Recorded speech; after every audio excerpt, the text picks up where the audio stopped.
Breaking news. L'air devient irrespirable et toi, derrière ton écran, tu vas sentir la pression monter à chaque mot.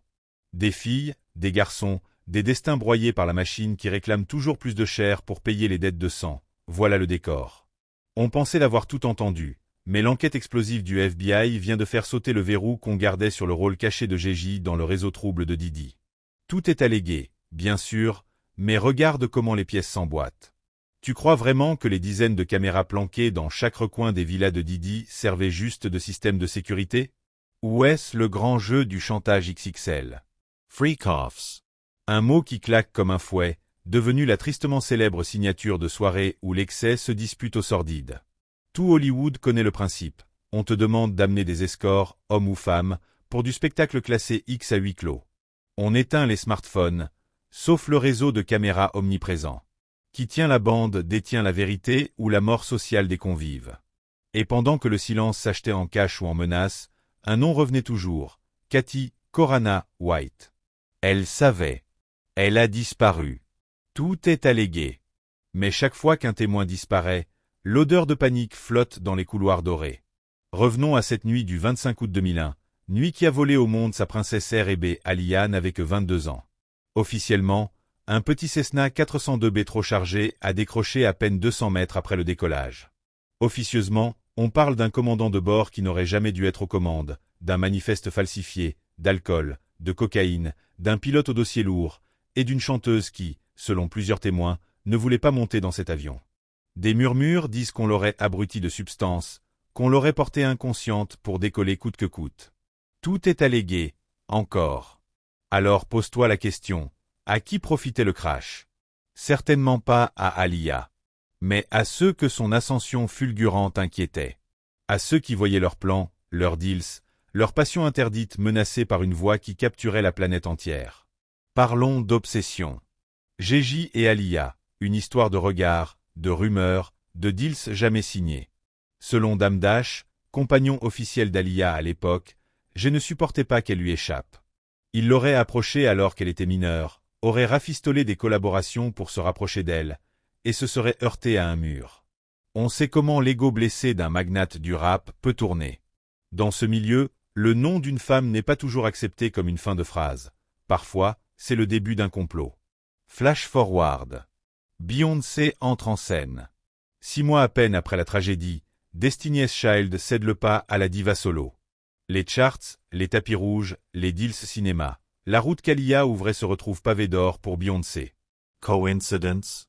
Question qui vole comme une balle perdue. Le sacrifice d'Aliyah a-t-il été le tremplin d'une autre? Tout est allégué. Retour à Didi. Hivers 1999. New York sous tension. Club New York, coup de feu, panique. 3 blessés, pas de mort, miracle ou calcul. On arrête Didi, Jennifer Lopez, et le jeune rappeur Shyne, protégé du mogul. Trop de témoins affirment avoir vu Didi tirer. Mais devine qui encaisse la sentence? Shyne, 21 ans, 8 ans derrière les barreaux. Le parrain, lui, change de surnom et de stratégie. Shyne paye la note. Scar, la victime du verre renversé, sera abattu 3 ans plus tard dans une boîte de Brooklyn. Motus. Didi enchaîne les tubes. Regarde le motif. Un témoin gênant, une erreur de casting, un procès qui vire au spectacle et s'éteint dans les coulisses. Les morts servent d'extincteurs. Les survivants servent d'exemple. Tout est allégué, mais l'addition commence à faire sens. Jaguar Wright. Cette voix qui refuse de se taire. Elle accuse, elle précise, elle insiste. Didi et Gégis sont des prédateurs d'un genre que les charts n'ont pas l'habitude d'afficher. Elle parle de sorcellerie, de rituels, de pactes scellés par la peur et le sexe. On rit, puis on se rend compte que plus elle parle, plus on tente de la réduire au silence. Poursuite, garde à vue, descente de police. Bizzarre, non? Et puis il y a cette plainte déposée fin 2024 par Jane Doe, 13 ans au moment des faits supposés. Elle décrit une after-party post-va où Didi, Gégis et une ribambelle de puissants l'auraient drogué, violé, filmé. Images volées, menaces, gants blancs. La procédure finit rayée pour contradiction, mais la graine du doute germe. Si c'était faux, pourquoi tant de fébrilité? Maintenant, appui sur avance rapide, mars 2025. Des agents fédéraux débarquent chez Didi. Ordinateur, disque dur, coffre-fort arraché dans le vacarme. On murmure qu'ils ont mis la main sur les fameuses freak of tap. De la chair fraîche, parfois mineure, des célébrités ivres, des deals filmés. Au milieu de ce chaos, un détail glace le sang. Certaines cassettes remonteraient à l'été 2001. Juste avant la mort d'Alia. Ouvre l'œil. Si ces bandes confirment qu'Alia a côtoyé ce cercle, qu'elle en savait trop, l'idée de l'accident prend feu comme un vieux décor d'Hollywood. Et si Didi plaide pour réduire la peine, quelle carte va-t-il poser sur la table? Gégé, Beyoncé. D'autres nommés en coulisses? Parlons de la voix brisée de Dame Dash. Lui, il raconte qu'Alia devait prendre un vol plus tôt, un jet plus grand, plus sûr. Soudain, on lui change la place. On manque de sièges, prends ce petit coucou. Elle a un mauvais pressentiment, supplie d'attendre, mais la logistique tourne au cauchemar. L'appareil est trop lourd, la nuit trop noire, la course trop courte. On décolle quand même. 8 passagers, un pilote disqualifié, une valise de trop. Le reste est silence et larmes. Qui signe l'ordre de vol? Qui insiste? Qui reste à quai? Autant de questions jamais éclaircies. Et dans les semaines qui suivent, Dame se heurte au mur du refus. Label, manager, chaîne TV, personne ne veut réouvrir le dossier. On lui répond tragédie. Point final. Lui sait que ce n'est qu'acti. Mais l'acte 2 commence maintenant. Parce que les réseaux sociaux n'existaient pas en 2001. Aujourd'hui, ils avalent chaque miette. Sur TikTok, des threads millimétrés comparent les trajectoires. Beyoncé signe son solo, prend la place sur les baux de films qu'Alia devait chanter, décroche les rôles cinéma qu'on promettait à la défunte. Les fans recoupent, chronomètrent, hurlent. Les gros médias font l'aveugle, le public fait l'enquête. Et voilà que surgit la rumeur d'un tunnel secret sous la villa de Star Island. Un couloir où l'on passait d'une soirée privée à des pièces sans caméra visible, sauf celle de Didi. Dans ce labyrinthe, un invité de 17 ans aurait erré, drogué, un sexe factice fixé au visage, sous les rires de convives VIP. Il jure avoir croisé Gégé en pleine conscience. Beyoncé aussi. LeBron en Peignoir. Tout est allégué, et pourtant les images mentales suffisent à enclencher la panique. Les avocats s'agitent. Ils exigent le non-divulgation absolue. CNN publie une vidéo où l'on voit Didi frapper Cassie. La défense crie au montage, à l'accélération abusive. Sauf que la chaîne assure détenir l'original non retouché. Bataille de versions, mais désormais le monde a vu. Pendant ce temps, Benjamin Brafman et les autres ténors du barreau essaient de négocier. Prend 15 ans, sort en 12, l'affaire Cassie a déjà coûté 30 millions. Didi refuse. Il pense pouvoir contrôler la tempête. Mais la foudre est déjà sur le paratonnerre, et les cendres vont voler au-delà de son empire. Répète après moi, tout est allégué. Pourtant, chaque témoignage, chaque retour de flamme, chaque procès classé sans suite compose un puzzle macabre. Les fans veulent rouvrir le dossier Alia, exiger un panel indépendant, exhumer les boîtes noires de l'enquête de la FAA, réinterroger la liste des passagers, la cargaison exacte, l'autopsie, le sang du pilote, la chronologie des appels radio.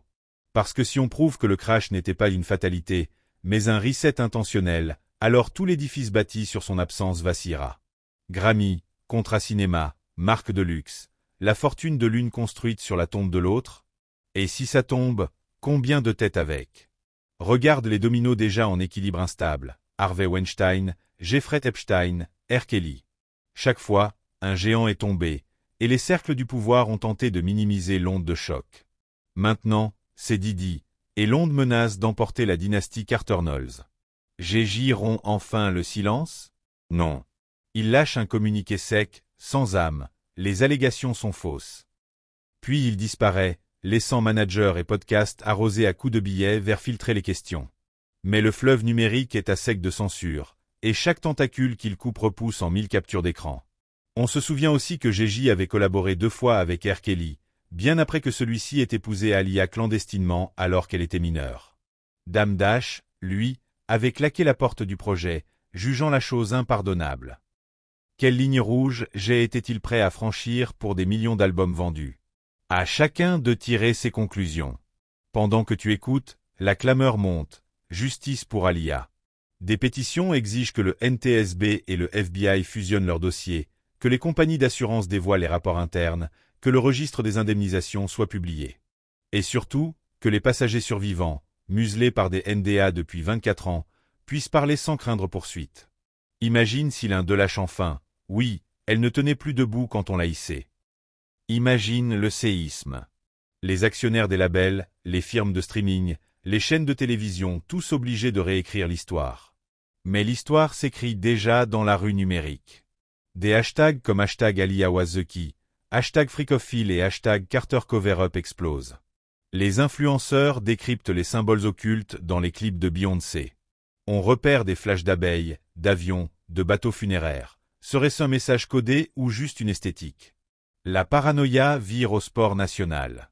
Et dans la coulisse, Didi préparerait, dit-on, son ultime gambit, coopérer. Troquer des années de prison contre un coffret d'aveux. Quel nom va-t-il sortir? À quelle date? Sur quelle cassette? Si Aliyah apparaît ne serait-ce qu'en figuration sur l'une d'elles vivante, lucide, inquiète alors l'acte final s'ouvre. Pour l'heure, souviens-toi, chaque journée sans réponse est une journée de plus où les ombres s'amincissent. Les vérités finissent toujours par préférer la lumière. Et si tu sens la tension, c'est que le silence a déjà commencé à se fissurer. Alors reste branché. Le rideau n'est pas encore tombé. Les caméras continuent de tourner, cette fois braquées sur ceux qui pensaient tout contrôler. Tout est allégué, jusqu'à la preuve. Mais la preuve, elle, n'en a plus pour longtemps à dormir.